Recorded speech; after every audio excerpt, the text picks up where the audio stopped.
지금 유럽연합에서 7천조 원 규모의 무인 전투기 사업을 둘러싼 충격적인 사건이 벌어지고 있습니다. 미국 로키드 마틴, 독일 스텔라 항공, 프랑스 다소 시스템 같은 세계적 군수업체들이 치열하게 경쟁하는 가운데 한국이라는 신참 국가가 최종 후보에 올랐는데요. 한국이 제시한 자율비행 오류율 0.004%, 반응속도 0.19초라는 수치를 보고 유럽 전문가들은 모두 고개를 저었습니다. 하지만 충격적인 사실은 이 모든 숫자가 실제였고 거대 군수업체의 방해 공작마저 이겨낸 진짜 기술이었다는 것입니다. 작은 나라 한국이 어떻게 세계 최강 기업들을 제치고 유럽의 하늘을 지키게 됐을까요?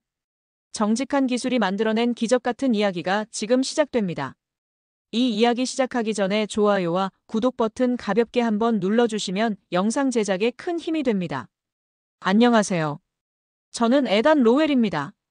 오전 9시 정각, 브뤼셀 유럽연합 본부 12층에서 울리는 팩스 소리가 제 하루를 바꿨습니다. 7천조 원 규모의 유럽연합 차세대 무인 전투기 사업 관련 긴급 보고서였죠. 종이 냄새와 함께 전해진 충격적인 내용에 제 손이 미세하게 떨렸어요. 한국이라는 나라가 최종 후보에 올라와 있다는 사실 때문이었습니다. 제 책상 위로 펼쳐진 후보국 명단을 다시 훑어봤어요. 미국의 로키드 마틴, 독일의 스텔라 항공, 프랑스의 다소 시스템, 그리고 마지막에 한국의 항공방산연구소라는 생소한 이름이 적혀 있었습니다. 23년간 유럽연합 군기술감독청에서 일하며 수백 건의 평가를 맡아왔지만 이런 경우는 처음이었어요. 윌슨 부청장이 제 사무실 문을 두드렸습니다. 평소보다 심각한 표정으로 들어선 그의 손에는 빨간 표시가 된 기밀 봉투가 들려 있었어요. 로웰, 이번 한국 건 어떻게 생각하나? 솔직히 말씀드리면 납득이 가지 않습니다. 한국이 무인 전투기를 독자 개발했다는 건 과장이 아닐까요? 윌슨이 봉투에서 꺼낸 문서를 제 앞에 놓았습니다. 유럽연합기술평가위원회에서 작성한 예비 분석 보고서였어요. 첫 페이지에 굵은 글씨로 적힌 문장이 제 시선을 사로잡았습니다. 한국 에어로나인 기술 독자성 의문 마이너스 도입 시 리스크 68%. 제 입꼬리가 살짝 올라갔어요. 역시 제 예상이 맞았습니다. 한국 같은 신참 국가가 미국이나 독일을 제치고 유럽 하늘을 지킬 전투기를 만들 수 있을 리가 없었죠. 기술 도용 가능성은 어느 정도로 보십니까? 80% 이상일 겁니다. 아마 미국이나 유럽의 핵심 기술을 그대로 베꼈을 거예요. 하지만 윌슨의 다음 말이 제 확신을 흔들어 놨습니다. 그런데 말이지, 로웰. 한국 측에서 제출한 사전 자료를 보니 좀 이상한 점이 있어. 그가 두 번째 봉투를 열어 보였습니다. 한국항공방산연구소에서 보낸 기술 사양서였어요. 제 눈이 특정 수치에 고정됐습니다. 인공지능 자율비행 오류율 0.004%, 통합 시스템 반응 속도 0.19초라는 말도 안 되는 숫자들이 적혀 있었거든요. 이건 조작된 자료가 틀림없습니다. 나도 그렇게 생각했네. 하지만 확실히 해야 하지 않겠나? 7천조가 걸린 일이니까. 윌슨이 제 어깨에 손을 올렸습니다. 로웰, 자네가 직접 한국에 가서 확인해주게. 이번 주 금요일 출발이야. 제 가슴 속에서 짜증이 끓어올랐어요. 이미 결론이 뻔한 일에 시간을 낭비해야 한다는 사실 때문이었습니다. 한국이라는 작은 나라가 유럽의 하늘을 책임질 무기를 만들 수 있다는 건 상식적으로 말이 안 됐거든요. 사무실 창밖으로 보이는 브뤼셀 시가지를 바라보며 생각했습니다. 7천조 원이라는 천문학적 금액이 걸린 이 입찰에서 한국 같은 신참 국가가 왜 끼어들어야 하는지 이해할 수 없었어요. 분명히 어떤 정치적 고려나 외교적 제스처 때문일 거라고 확신했습니다. 제 컴퓨터 화면에는 이미 한국행 항공편 예약 사이트가 떠 있었어요. 일주일 뒤면 서울 김포공항에 도착하게 될 텐데 그때까지 한국의 기술 도용 증거를 찾기 위한 준비를 해야 했습니다. 책상 서랍에서 꺼낸 빨간 펜으로 달력에 한국 출장 일정을 표시했어요. 그 순간 제 마음속에는 한 가지 확신만이 자리 잡고 있었습니다. 이번 출장은 한국의 거짓말을 폭로하기 위한 여행이 될 거라고요. 출장 사흘 전인 화요일 오후 제 책상 위에 놓인 237페이지 분량의 한국 기술 자료가 제 세계관을 뒤흔들었어요. 커피 향이 사무실에 은은하게 퍼지는 가운데 형광등 불빛 아래서 펼쳐진 숫자들이 제 망막에 강하게 박혔습니다. 17페이지를 넘기는 순간 제 심장이 한 박자 건너뛰었죠. 자율비행 시스템 오류율 0.004%라는 믿기 어려운 수치 때문이었어요. 제 등골이 서늘해졌습니다. 23년간 군사기술 평가를 하면서도 이런 황당한 수치는 처음 봤거든요. 미국 최고 수준 무인기의 오류율이 0.02%인데 한국이 그보다 5배나 낮은 수준을 달성했다고 주장하고 있었습니다. 제 손가락이 자동으로 계산기를 눌렀어요. 10,000번의 자율비행 중 단 4번만 오류가 발생한다는 뜻이었죠. 이론상으로도 불가능에 가까운 수치였습니다. 말도 안 돼. 다음 항목을 확인하니 더욱 기가 막혔어요. 통합 인공지능 반응 속도 0.19초라는 수치가 선명하게 적혀 있었거든요. 독일 스텔라 항공의 자랑스러운 최신 시스템이 0.57초인데 한국은 그보다 3배 이상 빠른 속도를 자랑하고 있었습니다. 제 서랍에서 꺼낸 유럽 업체들의 자료와 비교해봤어요. 스텔라 항공은 0.57초, 다소 시스템은 0.62초였죠. 한국 수치가 진짜라면 유럽 최고 기업들을 압도하는 성능이었습니다. 말이 안 됐어요. 제 가슴 깊숙한 곳에서 분노가 끓어올랐습니다. 누군가 제 전문성을 우롱하려 한다는 생각이 들었거든요. 연산 처리 효율성 96%라는 항목을 봤을 때는 정말 어이가 없었어요. 현재 세계 최고 기준이 82%인데 14%나 높은 효율을 한국이 달성했다는 주장이었습니다. 윌슨 부청장에게 즉시 전화를 걸었어요. 부청장님, 한국 자료 보셨나요? 지금 보고 있네. 자네 생각은 어떤가? 완전히 조작된 자료입니다. 누가 이런 말도 안 되는 숫자를 믿으란 거지요? 수화기 너머로 윌슨의 깊은 한숨이 들렸습니다.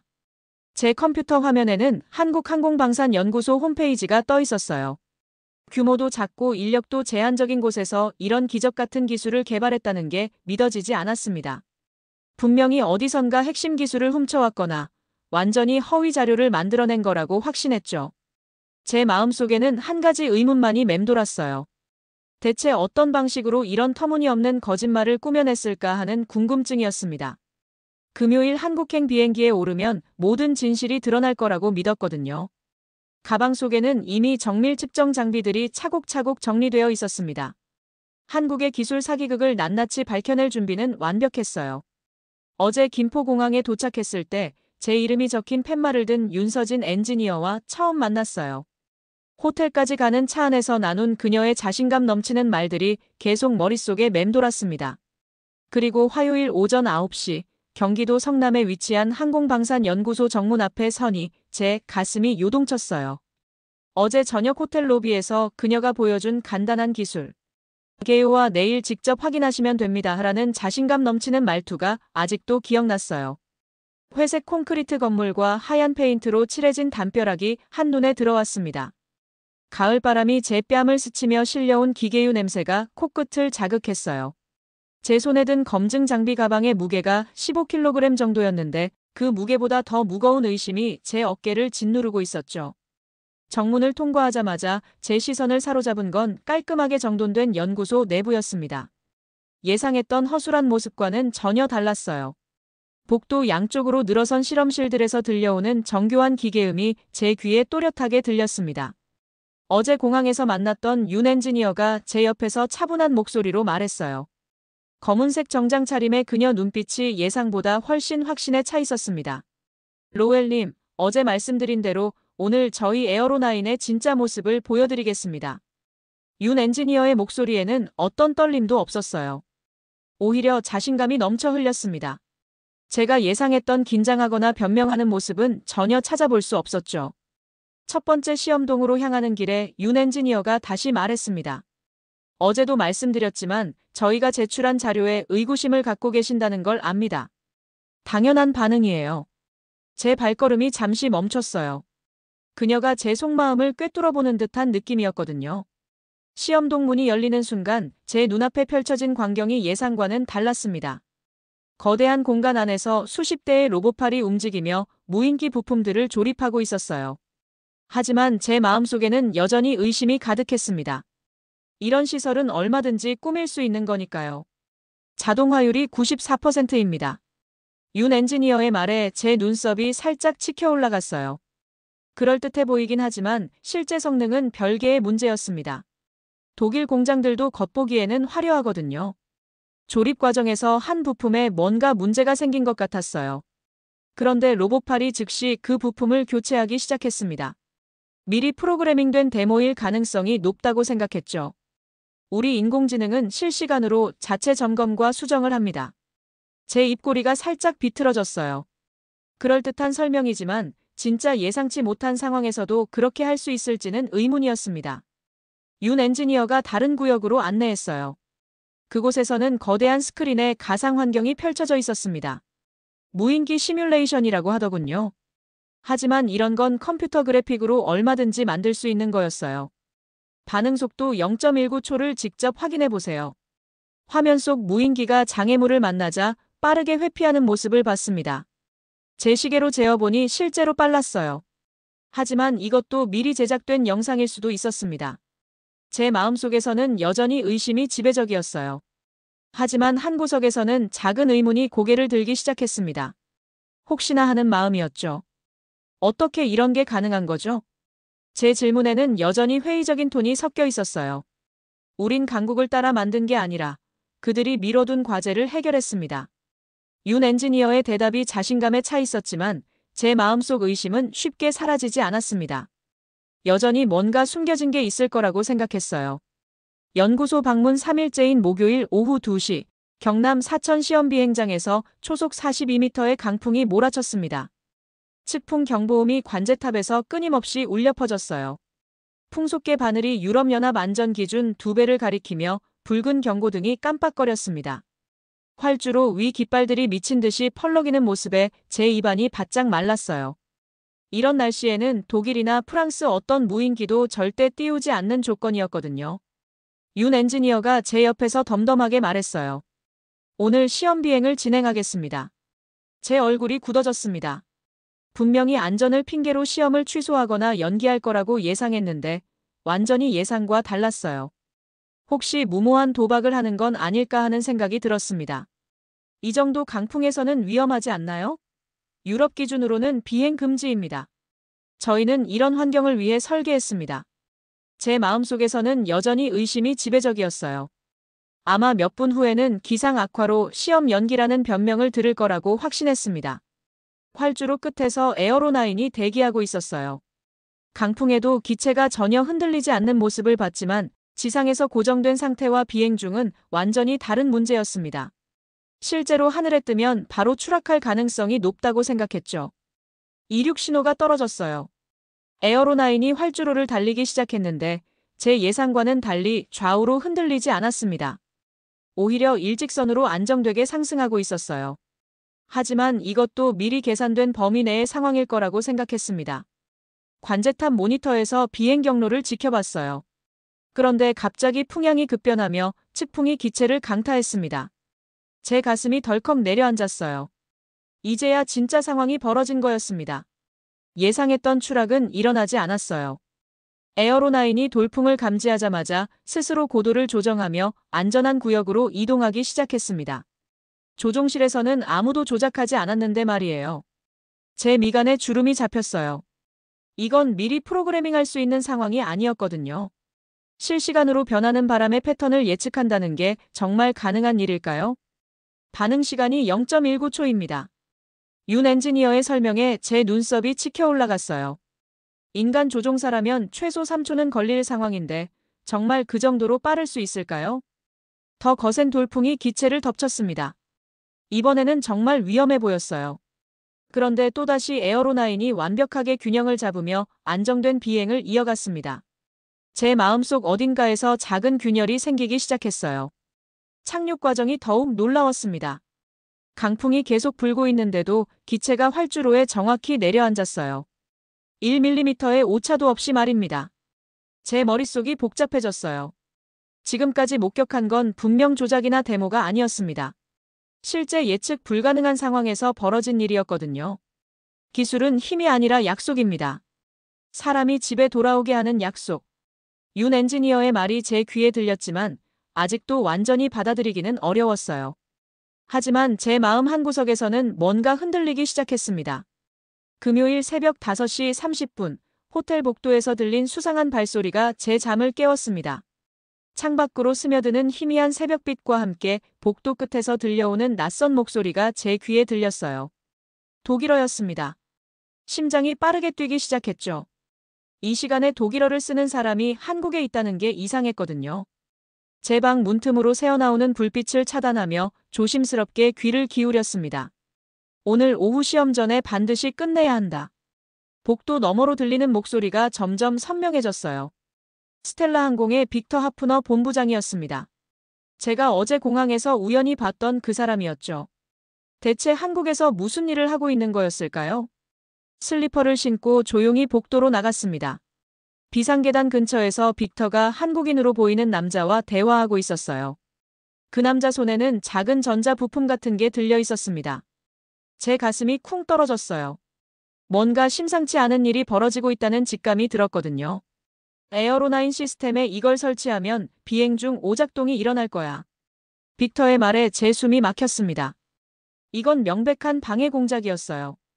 경쟁사가 한국 기체를 고의로 망가뜨리려 한다는 뜻이었습니다. 제 다리가 후들거렸어요. 이 사실을 폭로해야 한다는 생각과 동시에 제 커리어가 끝장날 수도 있다는 두려움이 엄습했습니다. 스텔라 항공은 유럽 방산업계에서 막강한 영향력을 가진 회사였거든요. 한국인 남자가 정비사 복장으로 갈아입기 시작했어요. 가짜 신분증을 목에 걸고 공구 가방을 들고는 엘리베이터로 향했습니다. 분명히 연구소로 가서 에어로나인에 손을 댈 생각이었어요. 제 머릿속이 복잡해졌습니다. 이 사실을 윤 엔지니어에게 알려야 할까요? 아니면 모른 척하고 지나가야 할까요? 사실을 말하는 순간 제가 이 업계에서 완전히 삭제될 수도 있었거든요. 핸드폰을 들고 몇 번이나 전화번호를 누르려다가 멈췄어요. 빅터의 정치적 영향력을 생각하면 제가 감당할 수 있는 상대가 아니었습니다. 하지만 동시에 양심이 제 가슴을 짓눌렀어요. 다시 방으로 돌아와 창문 너머로 연구소 방향을 바라봤습니다. 새벽 안개 속으로 사라지는 검은색 승용차 한 대가 보였어요. 아마 그 정비사를 태운 차일 거였습니다. 제 손이 떨렸어요. 몇 시간 후면 에어로나인 최종 시험이 시작될 텐데 그때 고의적인 오작동이 일어날 거였습니다. 한국 기술진들은 아무것도 모른 채 자신들의 자랑스러운 기체가 망가지는 모습을 지켜봐야 할 상황이었죠. 양심과 현실 사이에서 제 마음이 찢어지는 것 같았어요. 정의를 위해 목소리를 높여야 할까요? 아니면 제 미래를 위해 침묵을 지켜야 할까요? 시계는 이미 6시를 가리키고 있었습니다. 오후 2시 정각 사천 시험 비행장에서 12대의 카메라가 일제히 에어로나인을 향했습니다. 유럽연합평가단과 각국 언론진이 지켜보는 가운데 최종 시연이 시작됐어요. 제 손바닥에서는 식은땀이 줄줄 흘러내렸습니다. 몇 시간 전 목격한 방해 공작 때문에 제 심장이 미친 듯이 뛰고 있었거든요. 조작된 부품이 언제 오작동을 일으킬지 알 수 없는 상황이었습니다. 장우혁 시험비행사가 조종석에 앉았어요. 제 입술이 바짝 말랐습니다. 그가 곧 위험에 빠질 거라는 사실을 알고 있었지만 경고할 방법이 없었거든요. 빅터의 정치적 압력을 생각하면 함부로 입을 열 수도 없는 상황이었어요. 에어로나인이 활주로를 달려 상공으로 올라갔습니다. 처음 몇 분간은 정상적으로 비행했어요. 관제탑의 모니터에는 안정된 비행 데이터가 표시되고 있었습니다. 그런데 고도 7,200m에 도달한 순간 경고음이 울리기 시작했어요. 엔진 1번의 이상 발생. 관제사의 다급한 목소리가 스피커를 통해 울려 퍼졌습니다. 제 다리에 힘이 빠졌어요. 드디어 조작된 부품이 작동하기 시작한 거였습니다. 모니터 화면에 빨간 경고등들이 연달아 켜졌어요. 엔진 출력 이상, 유압 시스템 불안정, 자세 제어 장치 오류. 일반적인 무인기라면 즉시 추락할 만한 상황이었습니다. 제 가슴이 터질 것 같았어요. 무고한 시험 비행사가 죽음의 위험에 처한 상황을 지켜보고 있었거든요. 제가 미리 경고했다면 막을 수 있었던 일이었습니다. 그런데 놀라운 일이 벌어졌어요. 장우혁이 패닉 상태에 빠지지 않고 차분하게 대응하기 시작한 거였습니다. 기체는 나를 버리지 않습니다. 나도 기체를 버리지 않겠습니다. 무전기를 통해 들려온 그의 목소리가 제 가슴을 울렸어요. 죽음의 공포 앞에서도 흔들리지 않는 신념이 담겨 있었습니다. 더욱 놀라운 건 에어로나인의 반응이었어요. 엔진 하나가 고장난 상황에서도 인공지능 시스템이 스스로 균형을 맞춰가며 안정된 비행을 이어가고 있었습니다. 이론적으로는 불가능한 일이었죠. 자동 복구 시스템 작동 중입니다. 윤 엔지니어의 차분한 보고가 들렸어요. 기체가 스스로 문제를 진단하고 해결책을 찾아가고 있다는 뜻이었습니다. 10분이 지났습니다. 에어로9이 비정상 상태임에도 불구하고 계속 하늘에 떠 있었어요. 장우혁은 여전히 침착하게 착륙 절차를 준비하고 있었습니다. 활주로로의 접근이 시작됐어요. 엔진 하나가 작동하지 않는 상황에서 정밀한 착륙은 거의 불가능했습니다. 하지만 에어로9이 완벽한 각도로 활주로에 접근하고 있었어요. 바퀴가 땅에 닿는 순간 저절로 박수가 터져나왔습니다. 기적 같은 착륙이었어요. 고의적인 방해 공작에도 불구하고 한국의 기술이 승리한 순간이었습니다. 제 눈에서 뜨거운 것이 흘러내렸어요. 지금까지 제가 봤던 건 단순한 기계가 아니었습니다. 사람의 생명을 지키려는 의지가 담긴 기술이었거든요. 김포공항 출국 게이트에서 윤 엔지니어와 작별 인사를 나눈 지 사흘이 지났습니다. 그때 그녀가 건넨 명함을 지금도 제 지갑에 간직하고 있어요. 좋은 결과 있기를 바랍니다라던 그녀의 마지막 말이 귀에 맴돌았습니다. 비행기 창밖으로 사라져가는 한국 땅을 바라보며 제 마음은 복잡했어요. 사천에서 목격한 기적 같은 광경이 아직도 생생했거든요. 하지만 암스테르담 경유지에서 환승을 기다리며 현실이 제 발목을 잡기 시작했어요. 유럽으로 돌아올수록 빅터의 정치적 영향력이 실감났습니다. 호텔에서 본 장면도 어둠 속에서 멀리 본 것이라 확신하기 어려웠어요. 녹음이나 사진 같은 확실한 증거도 없었고요. 브뤼셀 공항에 도착했을 때는 이미 마음이 흔들리고 있었습니다. 택시 안에서 지나가는 유럽연합 건물들을 보니 제가 얼마나 작은 존재인지 새삼 느껴졌어요. 과연 제가 거대한 시스템에 맞설 수 있을까요? 월요일 오전 10시 브뤼셀. 유럽연합 본부 대회의실에서 25명의 평가위원들이 최종 심사를 위해 모였습니다. 형광등 불빛 아래 놓인 각국 제안서들이 제 시야에 들어왔어요. 커피 향이 은은하게 퍼지는 가운데 제 심장 박동이 분당 110회를 넘나들고 있었습니다. 지난 사흘 동안 저는 계속 고민했습니다. 호텔에서 목격한 장면이 정말 방해 공작이었을까요? 혹시 제가 잘못 이해한 건 아닐까요? 그때는 어둠 속에서 멀리서 본 것이라 확실하지 않았어요. 녹음이나 사진 같은 확실한 증거도 없었고 빅터를 상대로 싸울 만한 힘도 없었습니다. 사천에서 느꼈던 감동은 여전했지만 브뤼셀로 돌아오니 냉혹한 현실이 저를 짓눌렀거든요. 빅터 하프너가 연단에 서서 스텔라 항공의 최종 발표를 진행하고 있었어요. 그의 자신만만한 표정을 보며 제 속이 불편했지만 동시에 제 커리어를 생각하면 함부로 의심할 수도 없는 상황이었습니다. 스텔라 항공은 유럽 방산업계의 거대한 존재였거든요. 저희 스텔라 항공의 기술력이 검증된 선택이라고 확신합니다. 빅터의 말에 몇몇 평가위원들이 고개를 끄덕였어요. 제 가슴이 답답했지만 여전히 어떻게 해야 할지 모르겠었습니다. 미국 로키드 마틴 대표가 발표를 마쳤고 이어서 프랑스 다소 시스템 순서였어요. 각자 자신들의 장점을 어필했지만 분위기상 스텔라 항공이 가장 유력해 보였습니다. 마지막으로 한국 대표가 일어났어요. 윤 엔지니어였습니다. 그녀의 차분한 모습을 보니 며칠 전 한국에서의 경험이 떠올랐어요. 그때 봤던 기술들이 정말 가짜였을까요? 저희 에어로9은 실제 시험에서 모든 성능을 입증했습니다. 윤 엔지니어의 목소리에는 흔들림이 없었어요. 하지만 빅터가 즉시 반박했습니다. 엔진 고장으로 비상 착륙을 했다는 게 성능 입증인가요? 그 순간 제 가슴이 쿵 떨어졌어요. 혹시 정말로 그날 밤 제가 본 게 맞았던 건 아닐까요? 하지만 여전히 확신할 수 없었습니다. 윌슨 부청장이 마무리 발언을 요청했어요. 마지막으로 추가 의견 있으신 분? 제 손이 떨렸습니다. 입을 열어야 할까요? 아니면 그냥 침묵해야 할까요? 머릿속이 혼란스러웠어요. 몇 초간의 침묵이 흘렀습니다. 결국 저는 아무 말도 하지 못했어요. 확실한 증거도 없고 제 미래가 걸린 일이었거든요. 그럼 일주일 후 최종 결정을 내리겠습니다. 윌슨 부청장의 선언과 함께 회의가 끝났어요. 제 마음속에는 깊은 후회가 밀려왔습니다. 기회를 놓쳐버린 것 같았거든요. 회의실을 나서면서 윤 엔지니어와 눈이 마주쳤어요. 그녀의 실망스러운 표정이 제 가슴을 찔렀습니다. 하지만 여전히 저는 확신하지 못했어요. 복도를 걸으며 생각했습니다. 정말 제가 본 것이 맞았을까요? 만약 맞다면 지금이라도 말해야 하지 않을까요? 하지만 틀렸다면 제 인생이 끝장날 수도 있었어요. 엘리베이터 안에서 제 손은 계속 떨리고 있었습니다. 회의 후 엿새가 지난 일요일 오후 3시, 제 아파트 서재에서 107번째로 윤 엔지니어의 명함을 바라봤습니다. 창밖으로 스며드는 햇살이 명함 위 한글 글자들을 반짝이게 했어요. 지난 일주일 동안 제 마음속에서는 계속 싸움이 벌어지고 있었습니다. 양심과 두려움 사이에서 말이죠. 커피잔을 든 제 손이 미세하게 떨리고 있었어요. 그동안 저는 수없이 많은 밤을 뜬 눈으로 지새웠습니다. 사천 비행장에서 본 장우혁의 용기가 계속 떠올랐어요.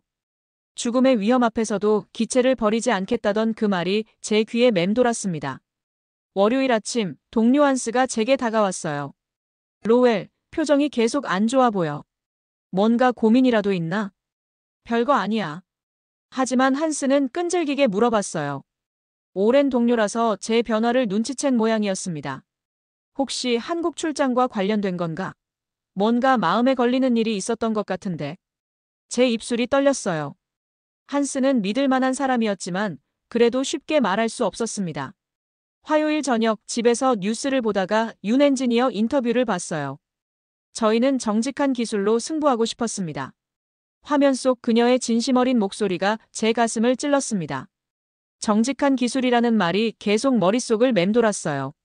수요일, 윌슨 부청장이 복도에서 제게 말했어요. 로웰, 내일이 최종 결정일인데 추가로 보고할 게 있나? 제 심장이 쿵 떨어졌어요. 마지막 기회였습니다. 시간을 조금 더. 내일 오전까지가 마감이야. 그날 밤, 저는 또다시 잠들지 못했습니다. 침대에 누워 천장을 바라보며 장우혁의 말을 되새겼어요. 기체를 버리지 않겠다는 그 용기를 제가 가질 수 있을까요? 목요일 아침 8시, 제가 윌슨 부청장 사무실 문을 두드렸습니다. 더 이상 미룰 수 없었어요. 부청장님, 한국건에 대해 중요한 얘기가 있습니다. 떨리는 목소리로 그날 밤 호텔에서 본 모든 것을 말했어요. 빅터와 가짜 정비사의 대화, 부품 교체 장면, 모든 걸 털어놨습니다. 확실한 증거는 없지만 제가 본 건 분명합니다. 윌슨의 표정이 심각해졌어요. 다른 정황도 있어서 조사가 필요하겠군요. 결정을 일주일 더 연기하겠습니다. 한 달 후 진실이 밝혀졌어요. 연구소 내부에서 추가 증언이 나왔고 조작된 부품도 발견됐습니다. 유럽연합은 결국 한국의 에어로나인을 선택했어요. 빅터는 회사를 떠나야 했고 저에게는 예상치 못한 제안이 들어왔습니다. 한국에서 국제기술자문으로 일해달라는 요청이었어요. 김포공항에 다시 서니 감회가 새로웠습니다. 이번에는 윤 엔지니어가 반갑게 맞아주었어요. 새로운 시작이군요. 그녀의 말에 고개를 끄덕였습니다. 세계는 이제 정직한 기술을 가진 나라를 따르는 시대가 됐어요. 제 인생도 완전히 새로운 방향으로 흘러가고 있었습니다. 여러분의 가슴을 뜨겁게 만들 이야기로 다음에도 꼭 찾아뵙겠습니다. 감동 추파였습니다.